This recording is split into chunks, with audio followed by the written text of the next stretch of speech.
साल 2023 की कड़कड़ाती सर्दियों में अंटार्कटिका के लिए 18 वैज्ञानिकों की एक टीम रवाना हुई।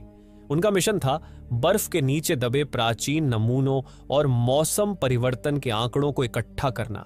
जहाज से उतरते समय ठंडी हवाओं ने ऐसे काटा मानो किसी ने चाकू की धार छू दी हो। हर वैज्ञानिक के चेहरे पर आत्मविश्वास तो था, पर भीतर कहीं एक अनजाना डर भी। अनंत सफेद मैदान में कदम रखते ही उन्हें महसूस हुआ जैसे वे किसी दूसरी दुनिया में आ गए हों। भारी जहाज उन्हें बर्फीले तट तक छोड़ गया और वहां से वे बर्फ काट कर बने रास्तों से होते हुए अपने छोटे से बेस कैंप तक पहुंचे। चारों ओर अनंत सफेद मैदान, दूर दूर तक बर्फ की ऊंची चट्टानें और आसमान में घने बादल। किसी ने मजाक में कहा, यहां तो जैसे समय भी जम गया है। बाकी लोग हल्के से मुस्कुराए, लेकिन आंखों में एक अजीब सा खामोश डर चमक गया। टीम ने सोचा था कि वे पूरी तैयारी के साथ आए हैं। खाना, ईंधन और संचार उपकरण सब व्यवस्थित है। मौसम विभाग की रिपोर्ट कहती थी कि अगला तूफान कम से कम 1 महीने बाद आएगा, लेकिन प्रकृति की अपनी मर्जी होती है। महज 7वें दिन अचानक बर्फीला तूफान उठ खड़ा हुआ। हवा की चीखती हुई आवाज, बर्फ के तेज थपेड़ों और शून्य से नीचे दर्जनों डिग्री तापमान ने पूरे बेस को हिला दिया। कई लोगों ने उस रात पहली बार मौत को इतनी नजदीक से महसूस किया। बर्फ के थपेड़ों से टकराते हुए दीवारें कांप रही थी। रेडियो टावर जमकर काम करना बंद कर देता है। सैटेलाइट फोन का सिग्नल भी गायब हो जाता है। कुछ ही घंटों में उनका संपर्क पूरी दुनिया से कट जाता है। अब यह 18 लोग थे, एक सुनसान बर्फीली कैद में बंद, जहां ना कोई मदद पहुंच सकती थी और ना ही कोई रास्ता खुला दिखता था। सवाल उठ खड़ा हुआ, आखिर यह लोग इतने लंबे समय तक कैसे जिंदा रह पाएंगे? तूफान थमने के बाद जब वैज्ञानिक बाहर निकले तो सबसे बड़ा झटका उन्हें रेडियो टावर देखकर लगा। तेज हवाओं और बर्फीले टुकड़ों की मार से वह पूरी तरह टूट चुका था। किसी ने तुरंत सैटेलाइट फोन उठाकर मदद मांगने की कोशिश की, लेकिन उसका एंटीना गहरी बर्फ में दबकर कुचल चुका था। अब उनके पास किसी से संपर्क साधने का कोई तरीका नहीं बचा था। बेस कैंप के अंदर सब एक दूसरे की ओर देख रहे थे। किसी की आंखों में सवाल था, किसी की आंखों में डर। ऐसा लग रहा था मानो अचानक दुनिया ने उन्हें भुला दिया हो। टीम ने राशन और ईंधन की गिनती की। उनके पास सिर्फ 3 महीने का खाना था और ईंधन इतना कि हीटर और चूल्हा 3 महीने तक चल सके। 3 महीने मदद तो आ ही जाएगी, किसी ने धीमे स्वर में कहा, लेकिन उसके शब्दों में खुद विश्वास नहीं था। डॉक्टर मिश्रा ने सबको शांत करने की कोशिश की। उसने कहा, देखो, बचाव दल नियमित रूप से गश्त करता है। हो सकता है मौसम साफ होते ही वे हमें ढूंढ लें, हमें बस टिके रहना है। लेकिन मन ही मन सब जानते थे कि अगर मदद में देरी हुई तो ये 3 महीने का राशन उनकी कब्र बन सकता है। उन्हें अंदाजा नहीं था कि यह इंतजार 3 महीने नहीं बल्कि पूरे 208 दिनों तक चलेगा और हर दिन उनकी हिम्मत की कड़ी परीक्षा लेगा। सुबह के वक्त कुछ वैज्ञानिक बाहर निकले। चारों ओर सफेद चादर ने बेस कैंप के आधे हिस्से को निगल लिया था। जिस कमरे में राशन रखा था वह बर्फ से दब चुका था। कई घंटों की कोशिशों के बाद भी सिर्फ कुछ बोरे ही निकाल पाए। करीब 20% राशन हमेशा के लिए बर्फ और मलबे के नीचे दब गया। जब सब अंदर लौटे तो किसी ने धीमे स्वर में कहा, अब यह 3 महीने का राशन मुश्किल से 2.5 महीने का रह गया है। बेस के भीतर पहली बार असली डर ने दस्तक दी। डॉक्टर मिश्रा ने समझाने की कोशिश की, हम संभाल लेंगे, घबराओ मत। लेकिन उसके चेहरे पर छाई बेचैनी सब देख चुके थे। उस रात जब सब सोने की कोशिश कर रहे थे तभी बाहर से अजीब सी आवाजें सुनाई दी। कभी लगता जैसे बर्फ की परतें धड़क रही हों, तो कभी ऐसा कि कोई भारी कदम धीरे धीरे बेस के चारों ओर घूम रहा हो। कुछ लोग उठकर खिड़की से झांकने लगे, पर बाहर सिर्फ गहरी अंधेरी बर्फीली आंधी थी। किसी ने खुद को समझाया, यह सिर्फ हवा है। लेकिन हर किसी के दिल में एक सवाल गूंज रहा था, क्या यह सच में हवा थी या किसी के कदमों की आहट? दिन बीतते गए और चौथा हफ्ता शुरू हुआ। मौसम लगातार खराब हो रहा था। एक सुबह वैज्ञानिक लुकास ने बाहर निकलकर बर्फ की मोटाई और उपकरणों की जांच करने की जिम्मेदारी ली। उसने भारी जूते पहने, दस्ताने चढ़ाए, सिर पर हुड डाला और कहा, मैं ज्यादा दूर नहीं जाऊंगा, आधे घंटे में लौट आऊंगा। बाकी लोग दरवाजे पर खड़े होकर उसे जाते देखते रहे।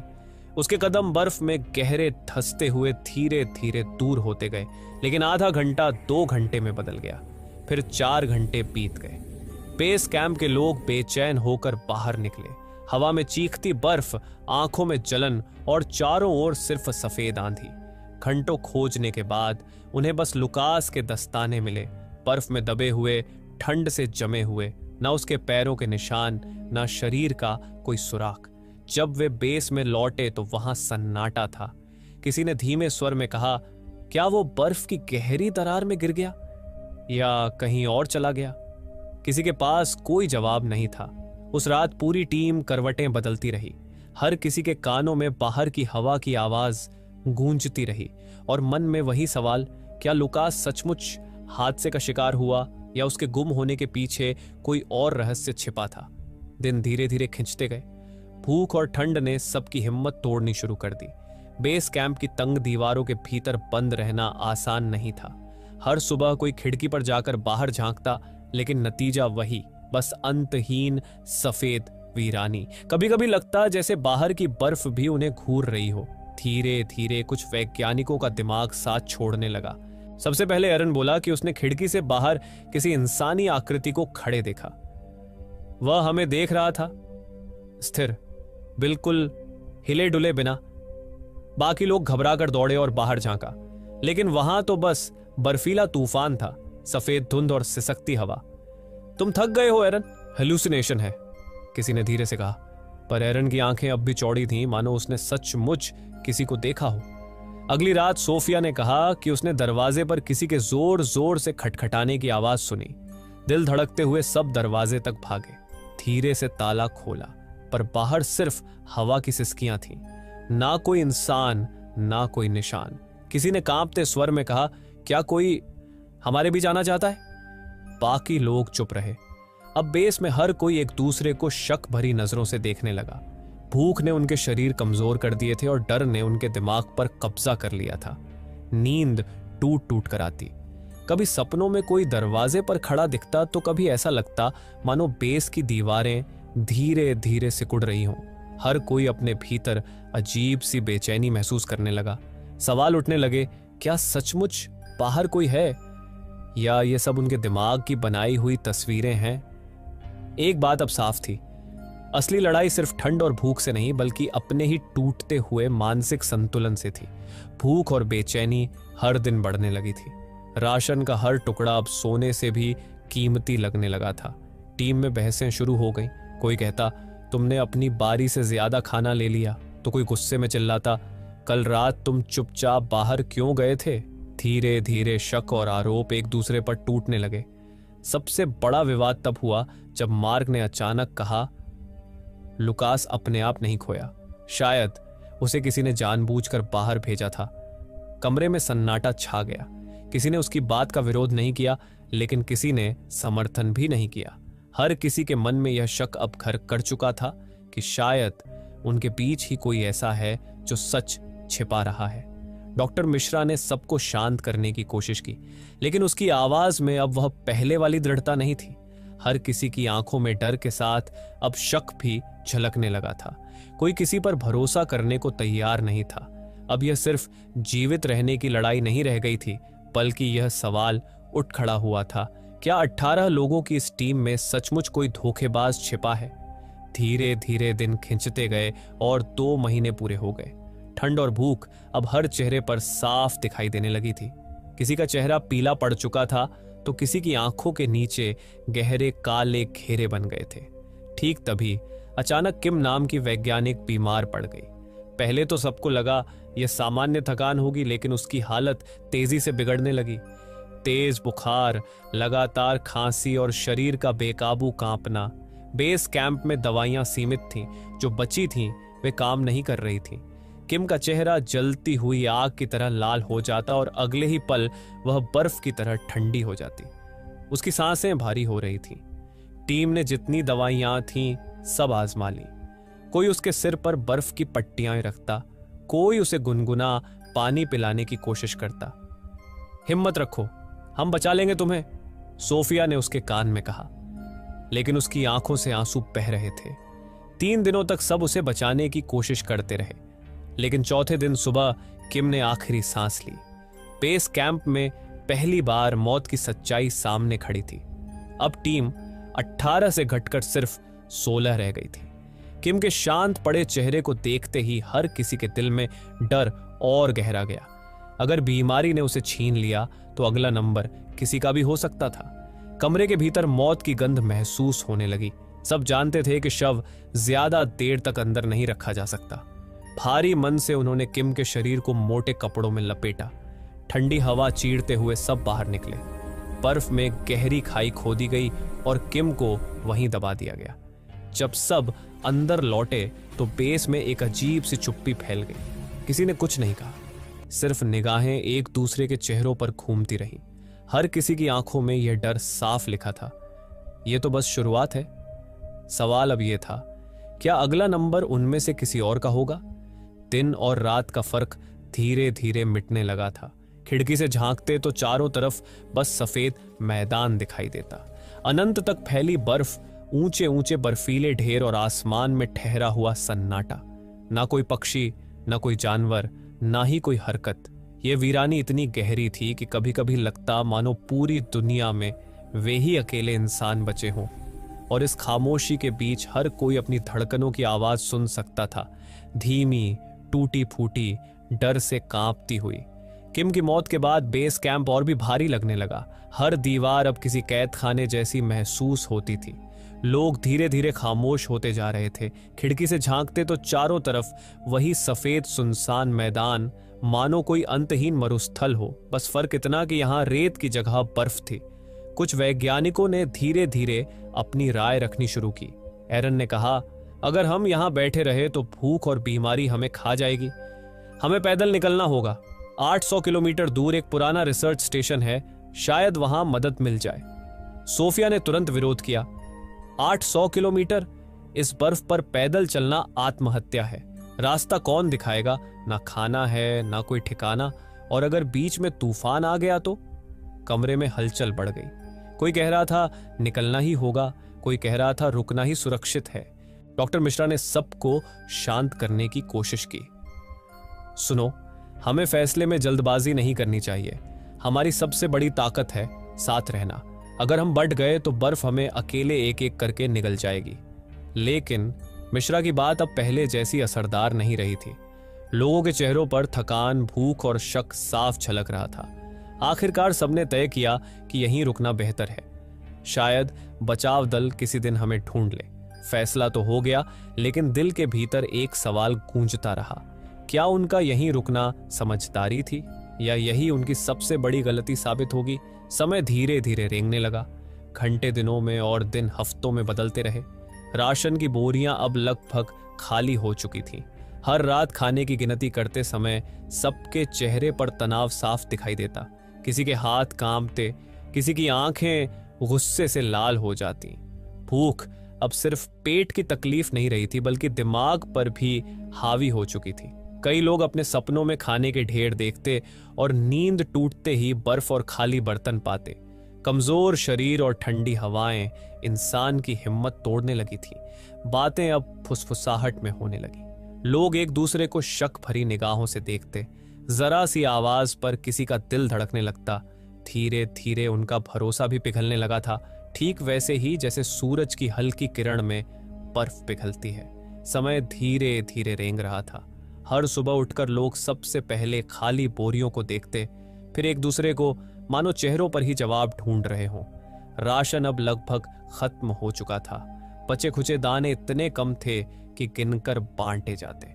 किसी के हिस्से में बस आधा टुकड़ा रोटी आता तो किसी के हिस्से में उबलते पानी में मिली थोड़ी सी दाल। भूख ने अब उनका शरीर तोड़ दिया था। चेहरे पीले, होंठ फटे और आंखें धंसी हुई लगने लगी थीं। लेकिन सबसे डरावना असर उनके दिमाग पर हो रहा था।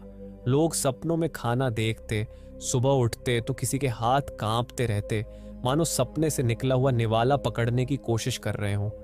इसी बीच कुछ लोगों ने चुपके बेस कैंप से बाहर जाना शुरू कर दिया। वे बर्फ के अंधेरे को चीरते हुए दूर तक चले जाते।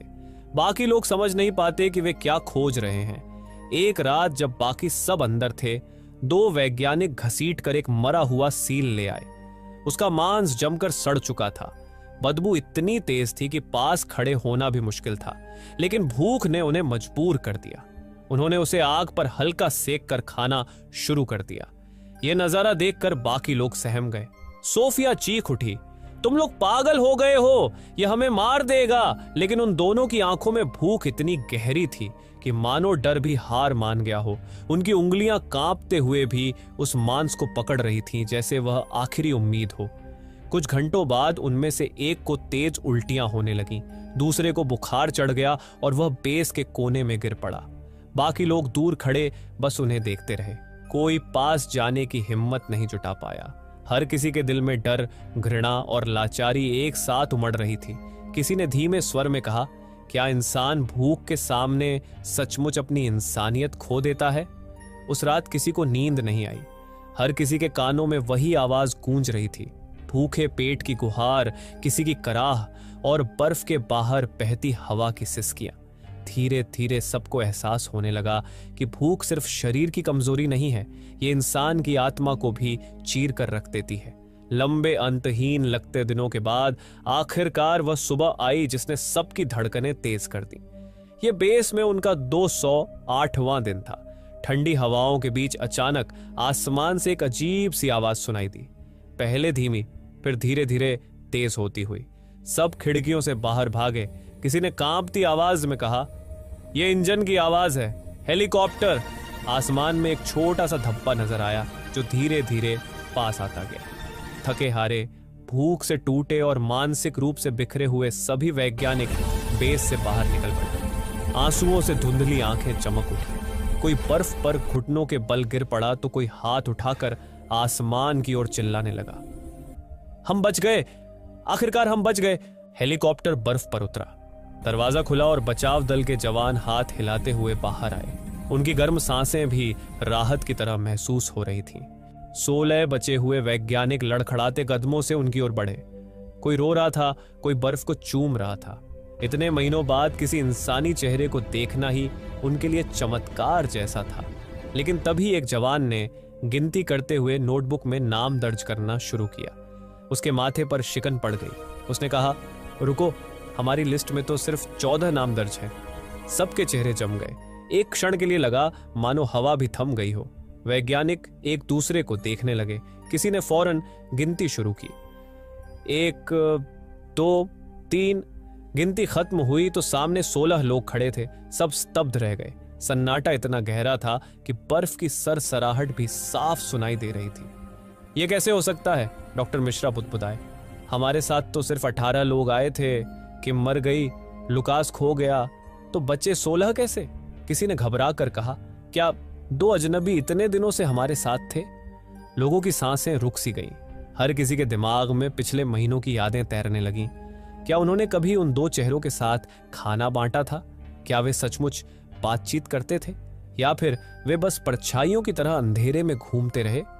बचाव दल ने दोबारा गिनती की। नतीजा वही, 16। और उसी क्षण किसी को भी याद नहीं आया कि उन 2 अतिरिक्त चेहरों को उन्होंने पहली बार कब देखा था। एक जवान ने धीरे से कहा, शायद लंबी कैद, भूख और डर ने आप सबको धोखा दिया है। लेकिन बाकी सब खामोश रहे। किसी की आंखों में डर, किसी की आंखों में शक और किसी की आंखों में पागलपन तैर रहा था। हेलीकॉप्टर उड़ान भरने लगा। बर्फीले मैदान से दूर जाते हुए 16 परछाइयां खिड़की से बाहर झांक रही थीं और सवाल हवा में गूंजता रहा, क्या इंसान सचमुच 208 दिन अकेला रहा या उसके साथ कुछ और भी था?